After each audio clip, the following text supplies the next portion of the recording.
Assalamualaikum warahmatullahi wabarakatuh. Kembali lagi kita bersama-sama membuat semua fundamental saham. Kali ini kita akan membahas CMRY dan SCNP ya, dari laporan keuangan triwulan 2 2024. Kita akan melihat dari segi value-nya, dividennya, free cash flow, ketahanan dan kepengandalian mereka ya. Analisa ini adalah bahan pertimbangan tambahan, bukan perintah untuk melakukan aksi beli atau jual, karena setiap investor itu mempunyai pola pikir yang berbeda. Jadi ini adalah bahan pertimbangan tambahan ataupun edukasi ya. Kemudian pembahasan kita ini adalah pada titik akhirnya bukan untuk melebih-lebihkan atau menjelek-jelekkan emiten, tetapi kita ingin belajar berdasarkan alur pembahasannya ya.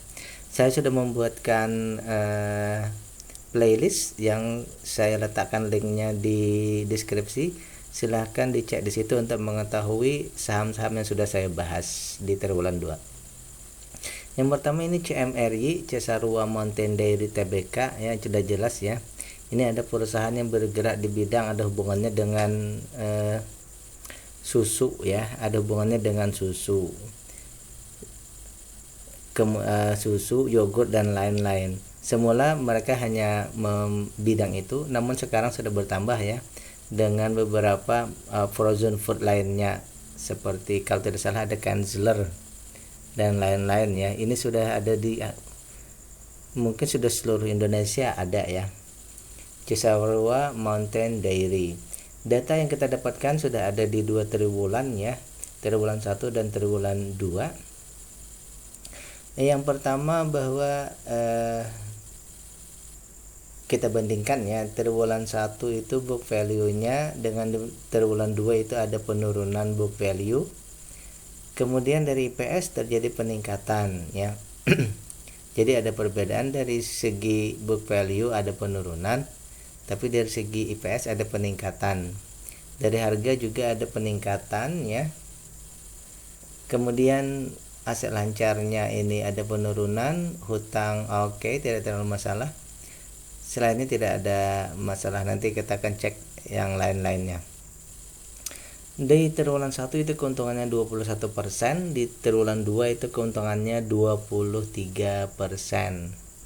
Baik, kita akan lihat per bidang ya. Dari segi valuasi dulu, bahwa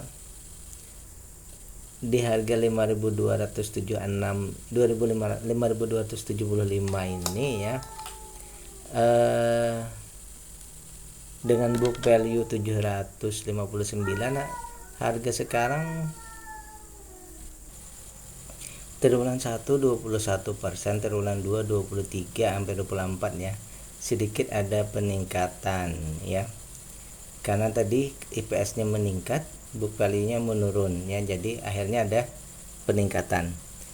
Itu yang pertama. Tadi harga sekarang dibandingkan dengan book value-nya itu sudah 6 kali, hampir 6 kali ya. Ya kita anggap saja 6 kali lebih mahal. Ini berarti sudah terlalu tinggi sekali ya. Sudah terlalu mahal sekali. Kemudian dari segi maksimal beli kan 1.700-an. Sementara harga sekarang ini 5.000, berarti hampir 2 kali lipat juga lebih mahal daripada harganya ya. Berarti valuasi perusahaan ini lebih mahal ya. Valuasi perusahaan ini sudah mahal. Kemudian perusahaan ya membagikan dividen ini 57,69% ya.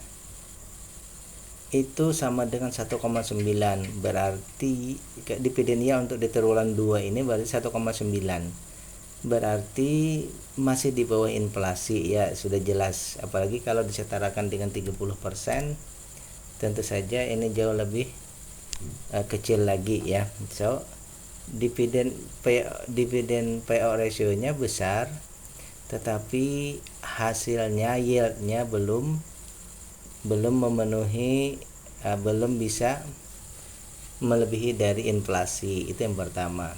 Yang kedua dari segi free cash flow ya. Dari free cash flow ini ada peningkatan ya. Semula 16%, sekarang meningkat lagi menjadi 19%. Berarti dari segi ketahanan oke, ya. Aset lancarnya agak menurun, tetapi yang lain-lainnya oke, menurun tetapi masih dalam kategori yang di atas ya. Jadi untuk ketahanan perusahaan oke, terjamin ya. Hutang, tidak ada hutang yang besar ya. Kemudian bahwa perusahaan ini ya hanya 20-an% yang ada di bursa ya. Yang ada di bursa hanya 20-an%, yang di masyarakat bertrading pun hanya 19%-an. Berarti ini perusahaan tidak trading ya. Namun di Kasei ini tercatat bahwa ada terjadi pertambahan yang bisa ditradingkan itu semula hanya 24%, sekarang bertambah jadi 26%. Ada sekitar 2% ya, bertambah hampir 2% bertambah saham yang bisa ditradingkan. Berarti di sini pengendali ya ataupun yang memiliki saham besar ini ada melego sahamnya. Kemudian juga kita saksikan di sini bahwa ya dari 26% ini ya, dari 26% ini 18%-nya ya, coba kita cek dulu. Dari 26% ini 18%-nya ya, 18%-nya ini kita cek dulu, atau 69%-nya ini dikuasai oleh asing ya. Tapi saya tidak tahu lebih jauh asingnya ini yang mana.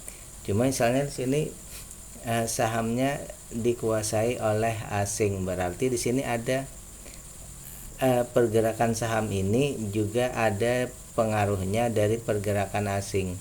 Karena kalau kita hitung dari pergerakan yang ada ya, dari 26% ini 69%-nya atau 18% tadi itu asing ya. Berarti asing ada menggerakkan saham ini. Jadi dia tergantung juga pergerakan asing. Coba kita cek dulu ya. Untuk hari ini ya, untuk hari ini tanggal 5 Agustus ya, harga Cimory ini turun ya menjadi 5.050 ya. Artinya apa? Bahwa perusahaan sahamnya turun sekitar 4,5% atau hampir 5% ya. Karena hari ini ada market crash, karena ini ada asing ya di sini, sehingga kelihatan bahwa turunnya ini agak besar 5% ya. Jadi di sini tadi hari ini turunnya itu 5% ya. Baik. Kalau di harga hari ini 5,50 ya. Jadi mungkin saja beberapa hari ke depan harganya akan turun lagi ya. Tapi yang jelas bahwa maksimal beli kita di 1792 ya. Itu batasan kita. Kalau bisa dia turun ke bawah bagus saja ya. Baik. Jadi di sini sekali lagi ada pengaruh asing juga ya di saham ini ya. Sehingga dapat kita simpulkan bahwa perusahaan ini harganya yang tinggi ini karena memang perusahaannya untung besar ya. Jadi kita kasih harga ya. Harga di sini turun dulu menuju ke equilibriumnya. Yang lainnya selain itu tidak ada lagi ya, tidak ada masalah.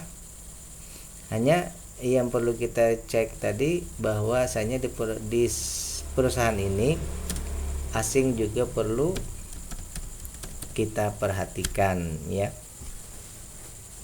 Jadi sekali lagi perusahaannya bertumbuh, perusahaannya ini valuasinya mahal karena perusahaannya untung besar ya. Tapi dari segi dividen ini belum bersahabat dengan investor. Baik, kita akan cek saham yang kedua, SCNP. Jika dirasa pembahasan kita ini bermanfaat, jangan lupa untuk klik like, subscribe, dan share. Selaras Citra Nusantara Perkasa ya. Perusahaan ini bergerak di bidang industri peralatan listrik rumah tangga ya. Industri peralatan elektrotermal rumah tangga, industri peralatan pemanas dan non listrik rumah tangga ya. dan pedagang grosir, peralatan dan persediaan rumah tangga ya. Baik, pertama kita baru dapat satu data ya di triwulan 1 2 saja. IPS-nya ini Rp20, harganya 145, berarti perusahaan ini untungnya 14%. Berarti perusahaan ini untung besar. Harga baru 175. Berarti di sini ada 20% saja ya. 20% saja harga sekarang di atas nilai bukunya. Berarti ini dalam kriteria wajar ya. Perusahaannya masih dalam batasan wajar ya. Maksimal beli kita 207, berarti masih di bawah ya. Namun di bawahnya ini baru 16%. Kalau di bawah lebih dari 20 baru kategori murah, berarti di sini wajar. Jadi perusahaan ini dihargai memang sesuai dengan harganya saat ini ya. Harga saat ini memang seperti itulah adanya. Kemudian perusahaan juga membagikan dividen, tapi nilainya kecil ya. Perusahaan yang membagikan dividen, DPR-nya hanya 5%, berarti termasuk kecil ya. Kemudian dari dividen yang kecil ini juga hasilnya adalah baru 0,66%. Ini berarti kecil. Kalau disetarakan dengan 30% ya, masih kecil juga ya. Jadi perusahaan ini dihargai wajar, pada perusahaannya untung besar ya. Berarti di sini ada peluang ya, masih wajar tapi untung besar. Namun dari segi dividen belum memenuhi standar yang kita perlukan. Untuk ketahanan dari segi free cash flow 26%, ini sangat besar ya. Sangat besar sekali. Untuk aset lancar dan hutang-hutangnya aman semua ya. Tidak ada masalah. Berarti ketahanan perusahaan ini oke. Kemudian dari segi kepemilikan ya, kepengendalian juga perusahaan ini hanya 20% yang ada di bursa. Berarti 80%-nya tidak diperdagangkan. Namun yang ada di masyarakat yang bisa bertrading yang di bawah 5% itu hanya 7,5. Ini berarti termasuk kecil ya. Termasuk kecil. Kalau bisa ini lebih dari 75, ini baru pas-pasan. Sehingga kalau pergerakannya ini bisa naik cepat, bisa turun cepat juga ya. Karena di sini terlalu kecil porsi retail. Kemudian dari segi 20%-nya ini ya, 20%-nya ini di triwulan 1 itu lokalnya hanya 4%, asingnya ini 15. Di triwulan 2 dengan jumlah yang sama, ini ada peningkatan di lokal jadi 7,5, asingnya 12,46 turun ya. Jadi kalau melihat data yang sekarang ya, berarti yang bertrading ini ya, SCNP ini juga berarti ya asing juga ada peran di sini ya. Kenapa? Karena coba kita cek 12/20. 12/20 itu sekitar 60%. Berarti asing termasuk pergerakan asing di sini juga menentukan. Coba kita cek dulu ya harga sekarang. Harga sekarang di 172, turunnya hanya Rp2. Jadi tidak terlalu besar turunnya hari ini ya.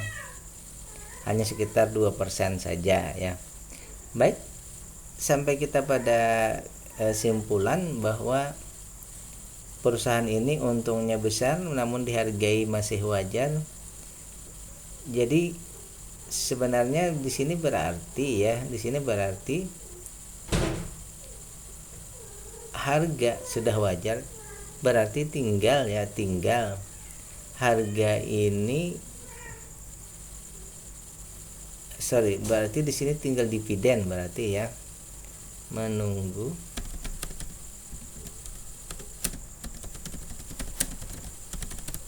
tinggal dividen segala masalahnya ya, offsetnya terlalu kecil.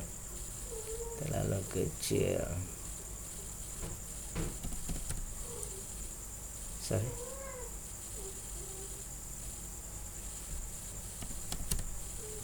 Berarti di sini tinggal dividen ya. Ibarat kita mau mengejar, misalnya pun mengejar devaluasi yang wajar ya, dividen saja lagi yang perlu ditingkatkan ya, sehingga lebih dari 5%. Jadi di sini kalau bisa lebih baik lagi bahwa harganya turun lah, yang lebih kecil lagi, misal ya di 100 misal, otomatis valuasinya murah ya,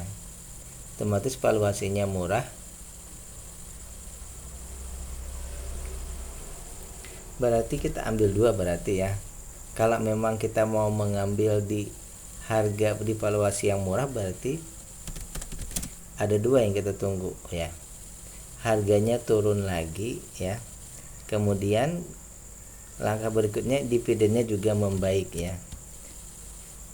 Jadi di sini harganya yang turun, kemudian dividen juga membaik kalau mau kita berinvestasi di sini. Tapi dengan keadaan seperti ini kita masih menunggu ya. Baik, itu pembahasan kita tentang 2 saham tadi, Cimori, CMRY dan SCNP. Cimori tadi di bidang consumer, SCNP ini alat-alat kelistrikan ya. Baik, demikian pembahasan kita.